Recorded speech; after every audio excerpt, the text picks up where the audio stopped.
பிரியமானவர்களே, இன்றைக்கு நம்ம வந்து வேதத்தில் நம்ம ஆண்டவராகிய இயேசு கிறிஸ்து வந்து ஜெபித்தார். எதுக்காக ஜெபித்தார், யாருக்காக ஜெபித்தார், யார் கூட ஜெபித்தார் அப்படின்னு சொல்லிட்டு நம்ம பார்க்கும் பொழுது இயேசு வந்து ஜெபிக்கிறாரு. லூக்கா 6ஆம் அதிகாரம் 11லேருந்து 12 வசனங்கள் வரை வந்து அவர் வந்து ஜெபிக்கிறாரு.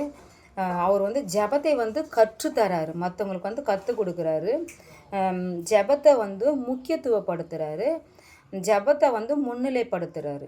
ஜெபிக்க வேண்டும் என்று வந்து என்ன பண்ணுறாருன்னா அது நியாயத்தை வந்து உறுதிப்படுத்துகிறாரு. அடுத்து என்ன சொல்கிறாருன்னா, ஜெபிக்காததை வந்து இயேசு என்ன பண்ணுறாரு, கண்டிக்கிறாரு. அதாவது மத்தேயுல வந்து சொல்லுவார், நீங்கள் ஏன் தூங்கிட்டு இருக்கீங்க, 1 மணி நேரமாவது விழித்திருந்து ஜெபிக்கக்கூடாதா அப்படின்னு சொல்லிட்டு கேட்பார்.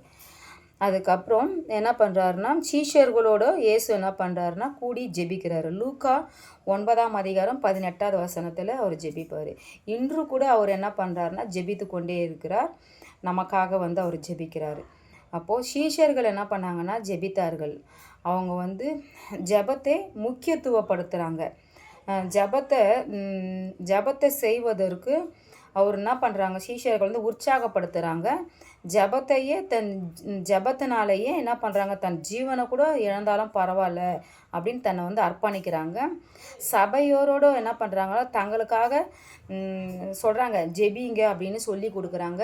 ஜெபம் என்ன பண்ணோன்னா ஒருவரை வந்து உருவாக்கும், ஒருவர் வந்து உயிர்ப்பிக்கும், அது இல்லாமல் ஒருத்தருக்கு உபயோகப்படுத்தும். அந்த நம்ம பண்ணுற அந்த ஜெபம் நம்ம வந்து மற்றவர்களுக்கு வந்து ஆசீர்வாதமாக்கும். நம்ம ஜெபம் பண்ணால் அது மற்றவங்களுக்கு வந்து ஆசீர்வாதமாக இருக்கும். ஜெபம் என்ன பண்ணுன்னா நம்மை சபைகளுக்கு தூணாக்கும். அப்போது உபவாச ஜெபம் பண்ணோம்னா நமக்கு வந்து இன்னும் நம்ம வந்து வாழ்க்கையில் தேவன் வந்து நம்மளை வந்து இன்னும் ஆசீர்வதிப்பார். இன்னும் ஜெபத்தை பற்றி நாம் தெரிந்து கொள்ளலாம். தேவன் தாமே இந்த வார்த்தைகள் கூட ஆசீர்வதிப்பாராக. ஆமீன்.